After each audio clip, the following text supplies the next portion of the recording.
Hi friends, இந்த வீடியோவில் என்ன பார்க்க போகிறோம்னாக்கா, தினம் 2 திருக்குறள் டாப்பிக்கில் ஊக்கமடமை அதிகாரத்தில் 3வது குறளும் 4வது குறளும் பார்க்க போகிறோம்.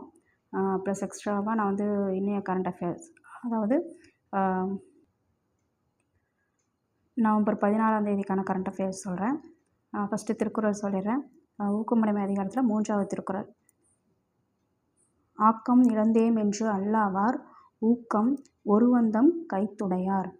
இந்த குறளுக்கான சொற்பொருள் பார்த்தோம்னா, ஆக்கம்னா செல்வம், அல்லாவார் அப்படின்னா வருந்த மாட்டார், ஒருவந்தம் அப்படின்னா உறுதியாக, கைத்துடை அப்படின்னா கையகத்து, அதாவது கைத்துடையார் அப்படின்னா கையகத்து உடையார், அவங்க கையகத்தில் இருக்கிறது. அடுத்து இந்த குறளுக்கான பொருள் பார்த்தோம்னாக்கா, ஆக்கம் இழந்தேம் என்று அல்லாவார், அதாவது செல்வத்தை இழந்தவங்க செல்வத்தை இழந்துட்டோம் அப்படின்ட்டு வருந்த மாட்டாங்க. யாருன்னு பார்த்தோம்னா ஊக்கம்னா மன உறுதி. ஊக்கத்தை அவங்க உறுதியாக கையகத்து, அவங்க உறுதியாக ஊக்கமாக இருந்தாங்க அப்படின்னாக்கா, அவங்க எவ்வளோ செல்வம் இழந்தாலும் அதை இழந்துட்டோம் அப்படின்ட்டு வருந்த மாட்டாங்க அப்படின்ட்டு இந்த திருக்குறளில் சொல்லியிருக்காங்க. இந்த குறளுக்கான பொருள் பார்த்தோம்னாக்கா, செல்வத்தை இழந்தோம் என்று வருந்த மாட்டார், உறுதியான மன ஊக்கத்தை கையகத்து கொண்டவர்கள். செல்வத்தை இழந்துட்டோம் அப்படின்ட்டு வருந்த மாட்டாங்களாம். யாருன்னு பார்த்தோம்னாக்கா, ஊக்கத்தை உறுதியாக அவங்க கையகத்தில் இருக்கிறவங்க. அடுத்த குறள் 4வது குறள் பார்த்தோம்னாக்கா, ஆக்கம் அதழினாய் செல்லும் அசைவிலா ஊக்கம் உடையான் நுழை. ஆக்கம் அப்படின்னா செல்வம்னு பார்த்தோம். அதர் அப்படின்னா வழி, வினாய் அப்படின்னா வினவி கொண்டு, அதாவது கேட்டுக்கொண்டு செல்லும், அசைவிலா அப்படின்னா சோர்வில்லாத, உழை அப்படின்னா இடத்தில். அடுத்து இந்த குறளுக்கான பொருள் பார்த்தோம்னாக்கா, செல்வம் ஆக்கம் அதறிவினாய் செல்வம், செல்வம் வழி வினவி கொண்டு தானாக செல்லுமா. யார்கிட்டன்னு பார்த்தோம்னாக்கா, அசைவிலா, அதாவது சோர்வில்லாத, ஊக்கம் உடையான் அவங்க இடத்துல அதாவது அவங்கக்கிட்ட செல்வம் வழி கேட்டுக்கொண்டு செல்லும் அப்படின்ட்டு இந்த திருக்குறளில் சொல்லியிருக்காங்க. இந்த திருக்குறளுக்கான பொருள் பார்த்தோம்னா, சோர்வில்லாத ஊக்கம் உடையவனிடம் செல்வமானது தானே வழி வினவி கொண்டு செல்லும். அடுத்து பார்த்தோம்னா கரண்ட் அஃபேர்ஸ் சொல்கிறேன். நவம்பர் 6ஆம் தேதிக்கான கரண்ட் அஃபேர். நடிகை கீர்த்தி சுரேஷ் இருக்காங்களே, அவங்கள யூனிசெஃப் குழந்தைகள் நல தூதராக நியமிச்சிருக்காங்க.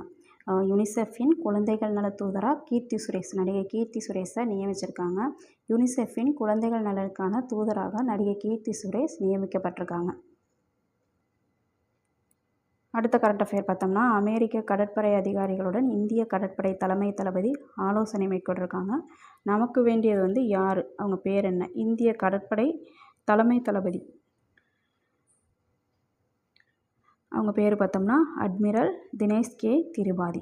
நம்ம இந்திய கடற்படை தலைமை தளபதி, அவங்க பேர் என்னன்னு பார்த்தோம்னா அட்மிரல் தினேஷ் கே திரிபாதி. அடுத்த கரண்ட் அஃபேர் பார்த்தோம்னா, நவம்பர் 16ஆம் தேதி தேசிய பத்திரிகை தினமாக கொண்டாடப்படுது. நம்ம தமிழகத்தில் இப்போ கொண்டாடியிருக்காங்க. நவம்பர் 16ஆம் தேதி தேசிய பத்திரிகை தினமாக கடைபிடிக்கப்படுது. இந்திய பத்திரிகை கவுன்சில் BCI நிறுவப்பட்ட நவம்பர் 16ஆம் தேதி ஆண்டுதோறும் தேசிய பத்திரிகை நாளாக கடைபிடிக்கப்படுது. நவம்பர் 16ஆம் தேதி தேசிய பத்திரிகை தினமாக கடைபிடிக்கப்படுது. அடுத்த கரண்ட் அஃபேர் பார்த்தோம்னா, பள்ளி பார்வை 2.0 ஆப். பள்ளி பார்வை 2.0 ஆப் இது பார்த்தோம்னா, பள்ளிகளில் ஆய்வு பணிகளை மேம்படுத்தும் நோக்கில் பள்ளி பார்வை 2.0 ஆப் 2.0 எனும் புதிய ஆப்பை அறிமுகம் செஞ்சுருக்கு நம்ம தமிழக அரசு. பள்ளி பார்வை 2.0 ஆப் இது எதுக்குனாக்கா, பள்ளிகளில் ஆய்வு பணிகளை மேம்படுத்தும் நோக்கில் பள்ளி பார்வை 2.0 எனும் புதிய ஆப்பை நம்ம தமிழக அரசு அறிமுகம் செஞ்சுருக்காங்க. இதில் முக்கியமான கரண்ட் அஃபேர் எதுன்னு பார்த்தோம்னாக்கா, யூனிசெஃபின் குழந்தைகள் நல தூதராக நம்ம நடிகை கீர்த்தி சுரேஷ் நியமனம் செய்யப்பட்டிருக்காங்க. யூனிசெஃபின் குழந்தைகள் நலனுக்கான தூதராக நடிகை கீர்த்தி சுரேஷ் நியமிக்கப்பட்டிருக்காங்க. தேங்க்யூ. என்னோடய வீடியோ உங்களுக்கு யூஸ்ஃபுல்லாக இருந்துச்சுன்னா கண்டிப்பாக மற்றவங்களுக்கு ஷேர் பண்ணுங்கள், லைக் பண்ணுங்கள், கண்டிப்பாக கமெண்ட் பண்ணுங்கள். எங்கள் சேனலில் மெம்பர் ஆகிக்குங்க, ஜாயின் பண்ணி மெம்பர் ஆகிக்குங்க. உங்களுக்கு யூஸ்ஃபுல்லாக இருந்துச்சுன்னா கண்டிப்பாக கமெண்ட் பண்ணுங்கள். தேங்க்யூ.